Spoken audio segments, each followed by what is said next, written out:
నమస్కారం.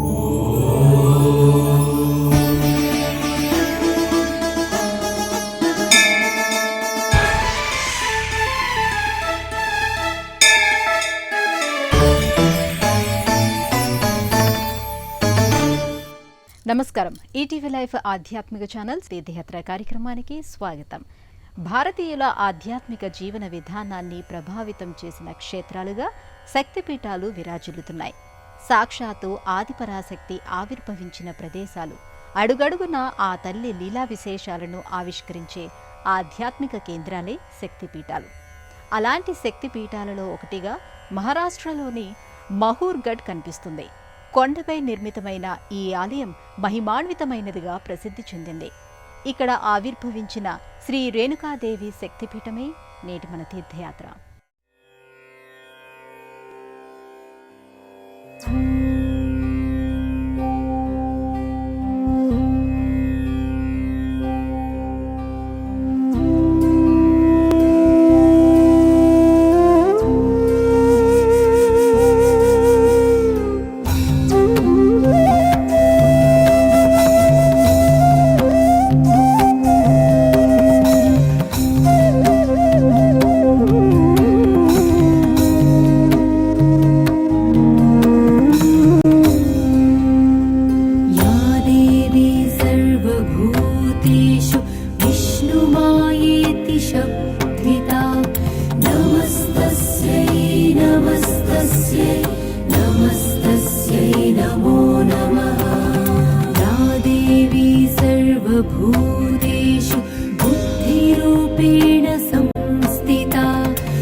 మహూర్గఢ్ పవిత్రమైన కొండలు పరుచుకున్న ప్రదేశం. దట్టమైన అడవికి ఆధ్యాత్మికతను అద్దిన ప్రదేశం. ఇక్కడి 3 కొండలపై 3 ఆలయాలు అలరారుతున్నాయి. ఒక కొండపై దత్తాత్రేయ స్వామి ఆలయం, ఒక కొండపై అత్రి అనసూయమాత ఆలయం, మరో కొండపై రేణుకాదేవి శక్తిపీఠం విరాజిల్లుతూ ఉంటాయి. చాలా ప్రాంతాలలో గ్రామ దేవతగా పూజలు అందుకునే రేణుకామాత ఇక్కడ శక్తిపీఠంగా అనుగ్రహిస్తూ ఉండటమే విశేషం.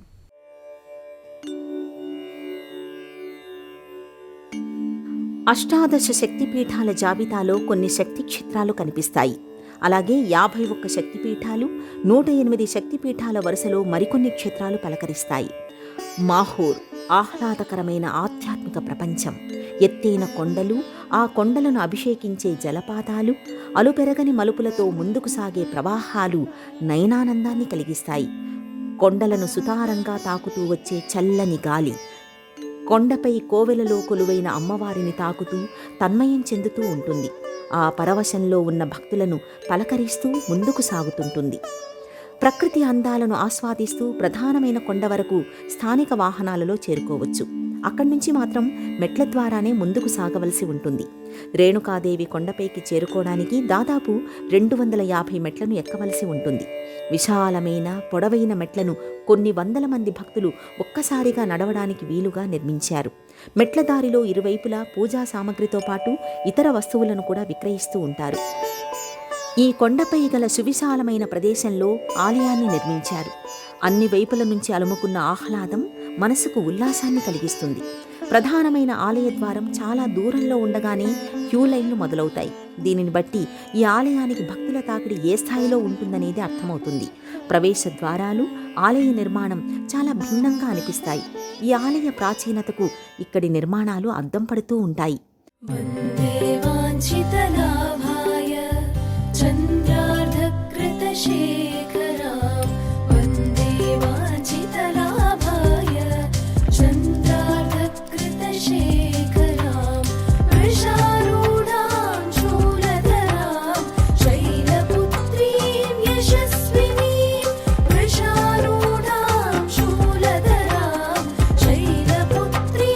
Yashaswini, Shailaputri, Yashaswini.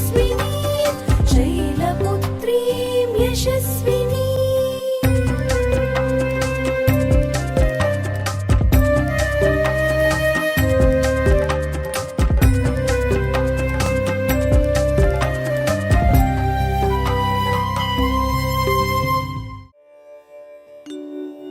అమ్మవారి ఆలయ ప్రాంగణం చాలా విశాలంగా ఉంటుంది.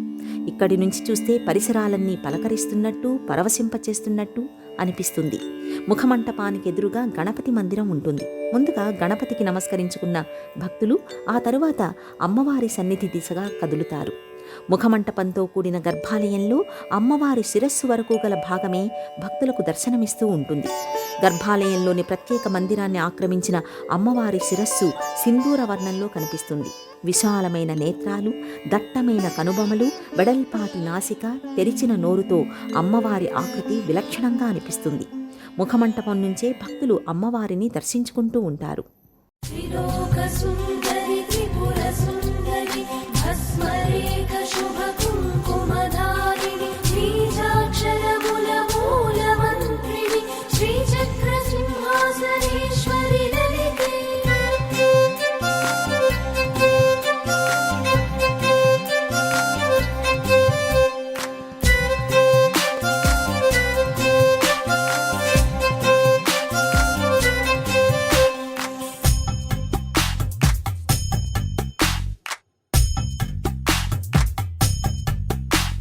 जय जय वैष्णवी दुर्गे ललिते, जय जय भारती दुर्गे ललिते, जय जय भार्गवी दुर्गे ललिते, मम प्रणमामि सदा श्री ललिते।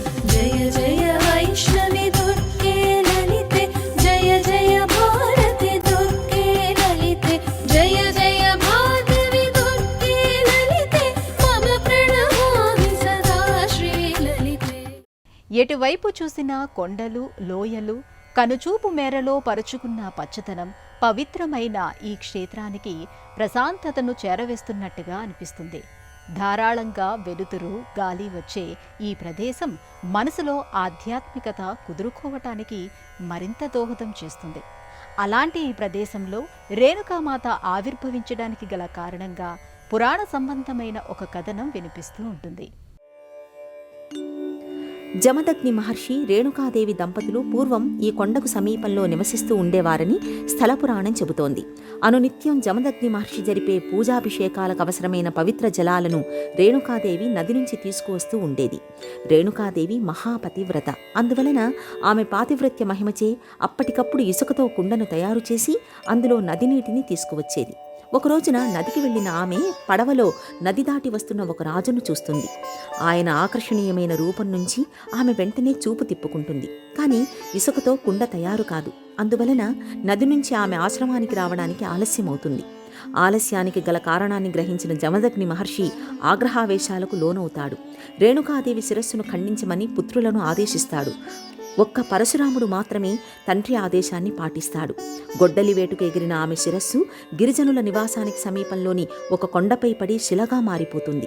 అక్కడి వారికి రేణుకాదేవి ఎంతటి మహా ఇల్లాలనేది తెలుసు. జరిగింది తెలుసుకుని వాళ్ళు ఎంతో బాధపడతారు. ఆమె శిరస్సు పడిన ప్రదేశం ఎంతో పవిత్రమైనదని, అత్యంత శక్తిమంతమైనదని భావిస్తారు. అప్పటి నుంచి భక్తి శ్రద్ధలతో ఆ శిలను పూజించడం మొదలు పెడతారు. అలా గిరిజనులు, జానపదులు రేణుకాదేవిని గ్రామదేవతగా భావించి పూజలు జరపడం ఆ కాలం నుంచే మొదలయ్యింది. ఆ తల్లి చల్లని చూపు కారణంగానే ఏ లోటు లేకుండా తమ జీవనం కొనసాగుతోందనే ఒక బలమైన భావనను గిరిజనులు కలిగి ఉండేవారు. రేణుకాదేవిని అనేక ప్రాంతాలలో గ్రామదేవతగా ఆరాధించడానికి కారణమైన సంఘటన ఇదేనని చెప్పుకోవచ్చు.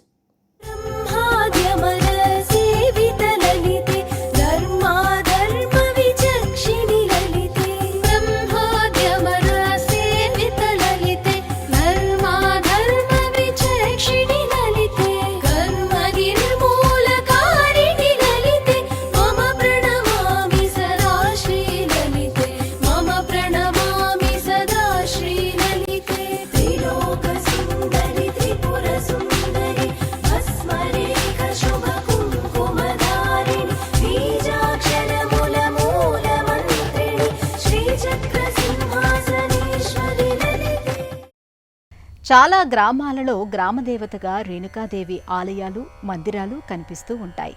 గ్రామస్తులంతా ఏకమై కలిసికట్టుగా ఆ తల్లికి వేడుకలు జరుపుతారు. అసలు గ్రామదేవతల ఆరాధన మొదలైనదే రేణుకామాతతో అనే అభిప్రాయాలు కూడా బలంగా వినిపిస్తూ ఉంటాయి. అయితే అలాంటి రేణుకాదేవి కొలువైన ఈ ప్రదేశం మాత్రం శక్తిపీఠంగా వెలిసిల్లుతోంది. శక్తిపీఠాల ఆవిర్భావానికి దారితీసిన కథ కూడా ఇక్కడ వినిపిస్తూ ఉంటుంది. దక్ష ప్రజాపతి కూతురు సతీదేవిని శివుడు వివాహమాడతాడు. అయితే ఒకానొక సందర్భంలో శివుడి ధోరణి దక్షుడికి అసహనాన్ని కలిగిస్తుంది. తనను అవమానించడం కోసమే శివుడు అలా ప్రవర్తించాడని ఆయన భావిస్తాడు. అందుకు ప్రతిగా మహాదేవుణ్ణి అవమానించాలని నిర్ణయించుకుని ఆయనను మాత్రమే ఆహ్వానించకుండా ఒక యాగాన్ని తలపెడతాడు. తండ్రి ఉద్దేశం తెలియని సతీదేవి అక్కడికి వెళ్లి అవమానం పాలవుతుంది. నీలకంఠుడు ఎందుకు నిర్లిప్తంగా ఉన్నాడనే విషయం సతీదేవికి అప్పుడు అర్థమవుతుంది. తండ్రి ఆంతర్యం ఏమిటనేది బోధపడుతుంది. మహాశివుడి మాటను కాదని వచ్చినందుకు మౌనంగా రోదిస్తుంది. అవమాన భారంతో అక్కడే ప్రాణాలను వదిలేస్తుంది. సతీదేవి తనకు శాశ్వతంగా దూరమైపోయిందని తెలుసుకున్న శంకరుడు ఆగ్రహావేశాలతో రుద్రుడవుతాడు. ఆ సమయంలోనే వీరభద్రుణ్ణి సృష్టిస్తాడు. స్వామి ఆదేశం ప్రకారం దక్షుడి శిరస్సును వీరభద్రుడు ఖండిస్తాడు. సతీదేవి పార్థివ దేహాన్ని భుజాన వేసుకుని శివుడు తిరుగుతూ ఉంటే అతన్ని కార్యోన్ముఖుణ్ణి చెయ్యాలని నారాయణుడు నిశ్చయించుకుంటాడు. ఆమె పార్థివ దేహాన్ని చక్రంతో ఛేదిస్తాడు. అప్పుడు ఆమె శరీర భాగాలు పడిన ప్రదేశాలే శక్తిపీఠాలుగా ఆవిర్భవించాయి. అలా ఇక్కడి ప్రదేశంలో అమ్మవారి కుడి భుజం పడిందని స్థల పురాణం చెబుతోంది. రేణుకామాత సన్నిధిలో మనకు భక్తుల తాకిడి ఎక్కువగా కనిపిస్తూ ఉంటుంది.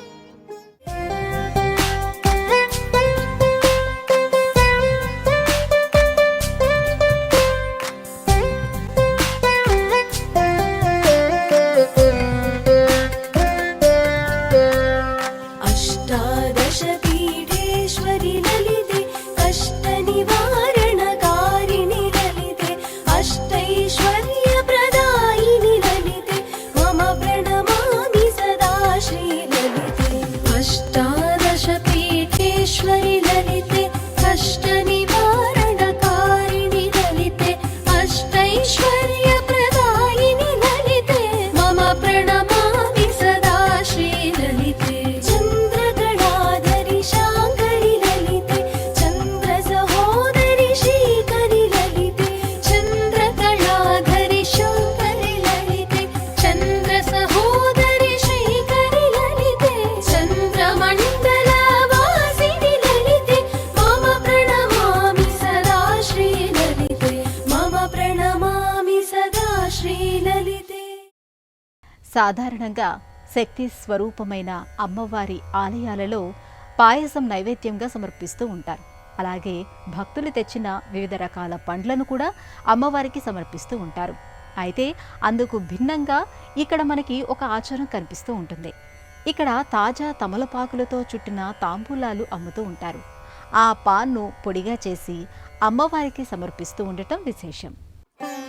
అమ్మవారికి తాంబూలం అంటే ఎంతో ఇష్టమనే విషయం ఆయా క్షేత్రాలలో మనకు వినిపిస్తూ ఉంటుంది. తాంబూలానికి భారతీయ ఆచార వ్యవహారాలలో ప్రత్యేకమైన స్థానం ఉంది. సాధారణంగా భోజనం తరువాత తాంబూలాన్ని స్వీకరిస్తూ ఉంటారు. ఉత్తరాదిన తాంబూలం మరింత ప్రాధాన్యాన్ని సంతరించుకొని కనిపిస్తుంది. అలాంటి తాంబూలం పరమేశ్వరి అంశావతారంగా చెప్పుకునే రేణుకాదేవికి ఇష్టమని చెప్పి భక్తులు దానిని సమర్పిస్తూ ఉంటారు. సాక్షాత్తు ఆదిపరాశక్తి అంశావతారంగానే రేణుకాదేవిని భావిస్తూ ఉంటారు. అలాగే జమదగ్ని మహర్షిని శివాంశ సంభూతుడిగా చెబుతారు. అమ్మవారికి సంబంధించిన మంగళ శుక్రవారాలలో ప్రత్యేకమైన పూజలను జరుపుతారు. విశేషమైన పర్వదినాలలో భక్తుల తాకిడి ఎక్కువగా ఉంటుంది. రేణుకామాత తనయుడే పరశురాముడు. తండ్రి ఆదేశం మేరకు తల్లి శిరస్సును ఖండించినప్పటికీ తల్లి పట్ల అపారమైన ప్రేమానురాగాలు కలిగిన పురాణ పురుషులలో పరశురాముడు కూడా కనిపిస్తాడు. అలాంటి పరశురాముడు కొలువైన ఆలయం ఇక్కడికి సమీపంలోనే కనిపిస్తూ ఉంటుంది. తల్లి సన్నిధికి సమీపంలో తనయుడు కొలువైన ఆలయం ఇది. రేణుకాదేవి ఆలయానికి చేరుకోవడానికి 250 మెట్ల వరకు ఎక్కిన భక్తులు ఈ కొండకు ఒకవైపు నుంచి 150 మెట్లు దిగి పరశురాముడి ఆలయానికి వెళ్లవలసి ఉంటుంది. తిరిగి అదే మార్గంలో వెనక్కి రావలసి ఉంటుంది. అందువలన కాస్త ఆరోగ్యవంతులే పరశురాముడి దర్శనానికి ప్రయత్నిస్తూ ఉంటారు. తల్లి కంట కన్నీరు చూడలేని వారే నిజమైన తనయులు. తల్లి ఆవేదన తీర్చలేని వారు తనయులు కాదు అనే మాటలు లోకంలో వింటూ ఉంటాము. కామధేనువు విషయంలో కార్తవీర్యార్జునుడి కారణంగా జమదగ్ని మహర్షి కుప్పకూలిపోయినప్పుడు తనయుడి కోసం రేణుకాదేవి 21 మార్లు ఎలుగెత్తి పిలుస్తుంది. అప్పుడు పరశురాముడు పరిగెత్తుకు వచ్చిన తీరును పరిశీలిస్తే అతని మాతృప్రేమ ఎలాంటిదనే విషయం అర్థమవుతుంది. ఆ పరశురాముడు సృష్టించిన మాతృతీర్థం అసమానమైన ఆయన మాతృప్రేమకు నిలువెత్తు నిదర్శనం.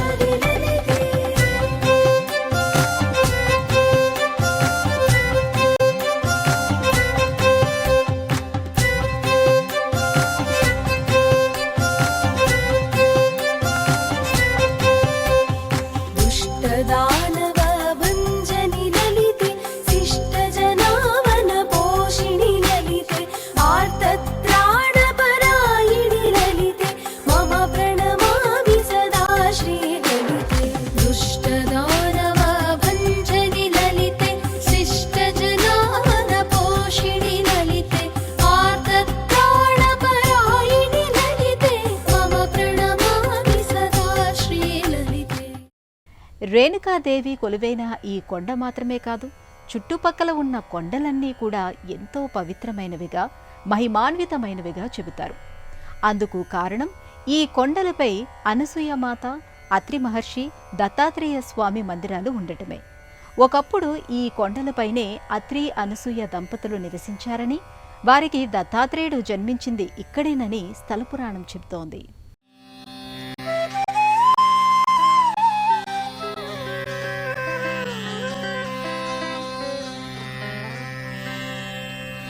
प्रातः स्मरामि ललितावदनारविन्दम् बिम्बाधरं पृथुलमौक्तिकशोभिनासम् आकर्णदीर्घनयनं मणिकुण्डलाढ्यं मन्दस्मितं मृगमदोज्ज्वलपाददेशम्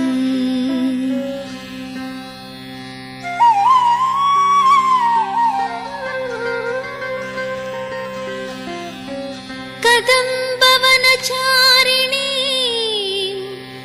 मुनिकदम्बकादम्बिनी नितम्बजितभूधरां सुरनितम्बिनी सेविता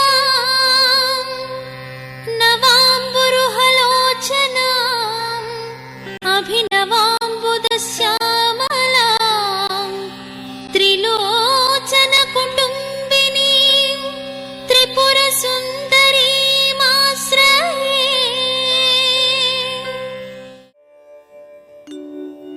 రేణుకామాత ఆలయం దగ్గర నుంచి చూస్తే కొండలన్నీ ఒక చోటున కొలువై ఉన్నట్టుగా అనిపిస్తుంది. ఇక్కడి కొండల సముదాయంలో ఒక కొండపై అత్రి అనసూయ దంపతుల ఆలయం, మరో కొండపై దత్తాత్రేయ స్వామి కోవెల కనిపిస్తూ ఉంటాయి. త్రిమూర్తులు అనసూయమాత పాతివ్రత్యాన్ని పరీక్షించి ఆమె ముచ్చట తీర్చడం కోసం ఆమె గర్భాన అంశావతారాలుగా జన్మిస్తారు. ఆ సంఘటన జరిగిన ప్రదేశం ఇదేనని చెబుతారు. ఈ పుణ్యస్థలిలో అడుగుపెట్టడమే అదృష్టంగా భావిస్తూ ఉంటారు. దత్తాత్రేయ స్వామి నిద్రించే ప్రదేశం ఇదేనని భక్తులు విశ్వసిస్తూ ఉంటారు. దత్తాత్రేయుడు కాశీలోన గంగలో స్నానమాచరించి, కొల్హాపురిలో భిక్షను స్వీకరించి, మాహూర్లో నిద్రిస్తాడని ఆధ్యాత్మిక గ్రంథాలు చెబుతున్నాయి. దత్తాత్రేయ స్వామి తన భక్తులను అనుగ్రహించడంలో ఎంతమాత్రం ఆలస్యం చేయడని అంటారు. అయితే అంతకుముందు ఆయన పెట్టే పరీక్షలను దాటుకుని రావాల్సి ఉంటుంది. అంకిత భావంతో ప్రార్థిస్తే 7వ మారు పిలిచేలోగా ఆయన తన భక్తుల చెంతకు చేరుకుంటాడనే బలమైన విశ్వాసం కనిపిస్తుంది. అలాంటి దత్తాత్రేయ స్వామిని భక్తులు దర్శించుకొని ఆ స్వామి అనుగ్రహాన్ని పొందుతూ ఉంటారు.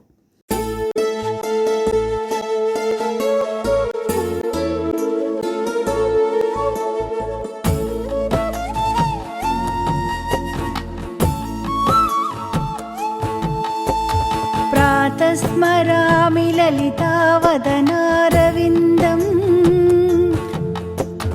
బింబాధరం పృథులమౌక్తికశోభినాసం ఆకర్ణదీర్ఘనయనం మణికుండలాఢ్యం మందస్మితం మృగమదోజ్వలపాలదేశం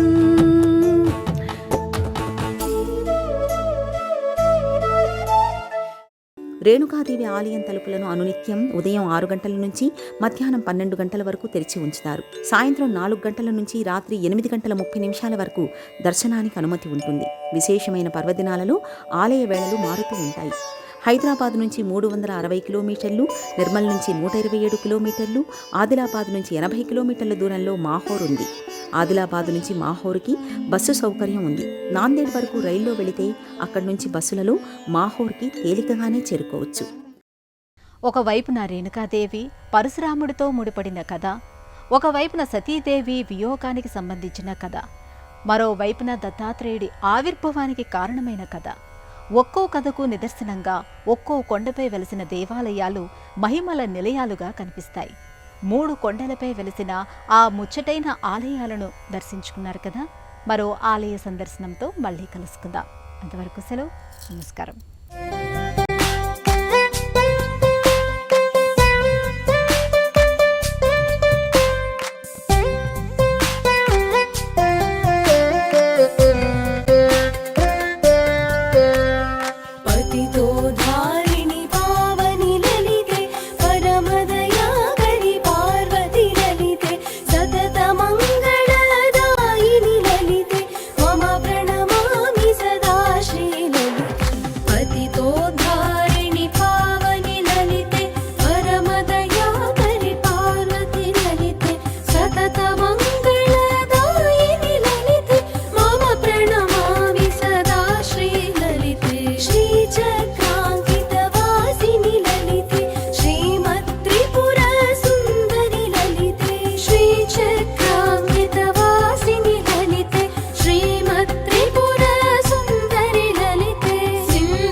ఈ కార్యక్రమాన్ని తిరిగి చూడాలనుకుంటే www.youtube.com/@ETV Life Spiritual లో చూడవచ్చు.